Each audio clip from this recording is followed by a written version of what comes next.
Asia cup 2025 super 4 ఆరంభ మ్యాచ్లో భారత్ పాక్ను చిత్తుగా ఓడించింది. ఇప్పుడు ఫైనల్ బెర్త్ ఖాయం చేసుకోవడానికి బంగ్లాదేశ్తో తలపడనుంది. ఈ కీలక మ్యాచ్లో టీమిండియా కొన్ని మార్పులు చేసే అవకాశం ఉంది.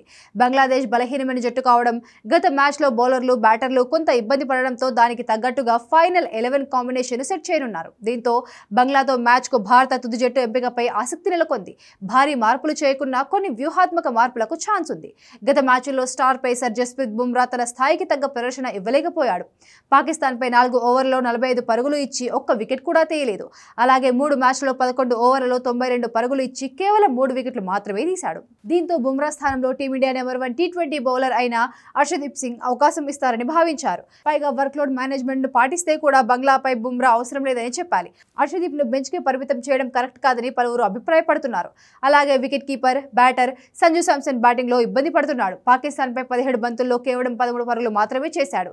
ఈ నేపథ్యంలో సంజు శాంసన్ స్థానంలో జితేష్ శర్మకు అవకాశం ఇవ్వచ్చు. ఏ విధంగా చూసినా ఈ 2 మార్పులు మినహా పెద్దగా కాంబినేషన్ మార్చే అవకాశం లేదు. ఎందుకంటే బ్యాటింగ్ లో అభిషేక్ శర్మతో పాటు గిల్ ఫామ్ లోకి వచ్చాడు. హార్దిక్ పాండ్యా, తిలక్ వర్మ కూడా టచ్ లో ఉన్నారు. మిగిలిన బ్యాటింగ్ లైనప్ సూర్యకుమార్ యాదవ్ ఒక్కడే పూర్తి ఫామ్ అందుకోలేదు. బంగ్లాదేశ్ తో మ్యాచ్ లో కెప్టెన్ సూర్యకుమార్ యాదవ్ కూడా ఫామ్ లోకి వస్తే భారత్ ను ఆపడం కష్టమే. మరోవైపు బంగ్లాదేశ్ కు బిగ్ షాక్ తగిలింది. ఈ కీలక మ్యాచ్ కు ముందు ఆ జట్టు కెప్టెన్ లిటన్ దాస్ వెన్నునొప్పితో బాధపడుతున్నాడు. ఈ నేపథ్యంలో అతడు టీమిండియాతో మ్యాచ్ లో ఆడతాడో లేదనేది తెలియదు.